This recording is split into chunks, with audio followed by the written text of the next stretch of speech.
Hi, my name is Annie, and welcome to the Walking Word, where we go through the Holy Bible in a year as part of discipling. We are currently reading the book of First Samuel. The first book of First Samuel is where we studied the last two judges of Israel. But we're right now in chapter 31, where we see the death of Saul, King Saul, and his sons. So the last book of First Samuel is chapter 31. As they pressed the attack on Israel, with the Israelites fleeing before them and falling mortally wounded on Mount Gilboa. Remember now, these are the Philistines who are attacking Israel. And remember the word of the Lord to Saul through prophet Samuel from the beginning that yes, the Philistines will overpower you. I've given them, I've given Israel into their hands. And then Saul consulted again with the witch of Endor. And when he conjures up the spirit of Samuel, the message hasn't changed. It's the same thing. The Philistines pursued Saul and his sons closely and slew Jonathan, Abinadab, and Melchishua, all the sons of Saul. So Saul's lineage is just gone. But we'll see the mercy of God later on.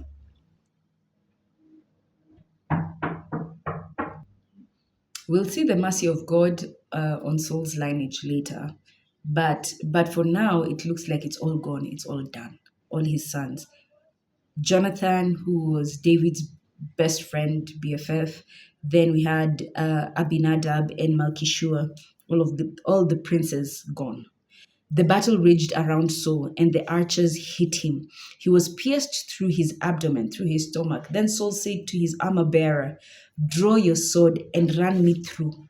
I will not let a Philistine kill me. You, my armor bearer, you who carries my armory, you kill me yourself.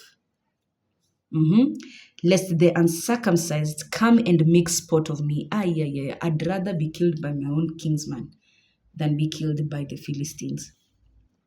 But his armor bearer, badly frightened, refused to do it. So Saul took his own sword and fell upon it.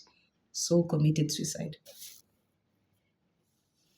When the armor bearer saw that Saul was dead, he too fell upon his sword and died with him. Mm, mm, mm, mm.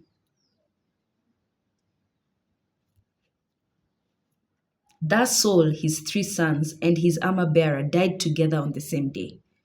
When the Israelites on the slope of the valley and those along the Jordan saw that the men of Israel had fled and that Saul and his sons were dead, they too abandoned their cities. If our king has died, if our princes have died, if our mighty men have died, I'm out of here. Then the Philistines came and lived in those cities.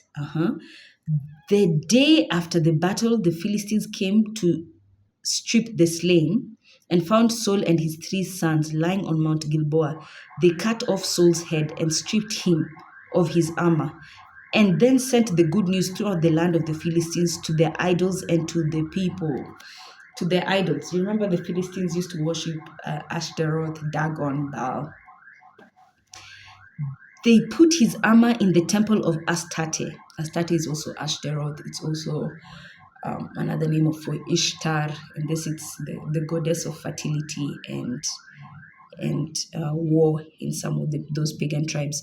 But impaled his body on the wall of Bethshan.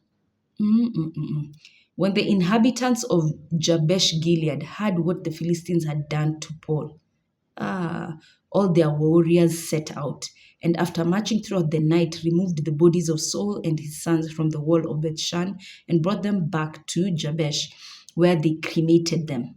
Then they took their bones and buried them under the tamarisk in Jabesh and fasted for 7 days. And fasted.